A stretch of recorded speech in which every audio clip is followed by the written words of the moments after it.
আছে।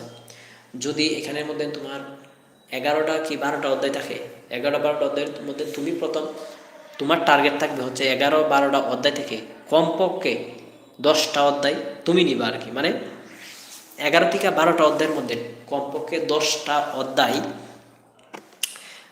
11 থেকে 12টা অধ্যায় যদি থাকে, ম্যাক্সিমাম ধরলাম 15টা অধ্যায় আছে, তো এই 15টা অধ্যায়ের মধ্যে তুমি নিবা হচ্ছে 15টা অধ্যায় থাকলে নিবা 8টা অধ্যায়। আর যদি 10টা অধ্যায় থাকে তাহলে তুমি 6টা কি 7টা অধ্যায় নিবা। যে অধ্যায়গুলোর মধ্যে তোমার কনফিডেন্স লেভেল হাই থাকতে হবে, যে অধ্যায়গুলোর মধ্যে ভালোভাবে পড়বা যাতে এমসিকিউ এবং সিকিউ খুব ভালো করতে পারো।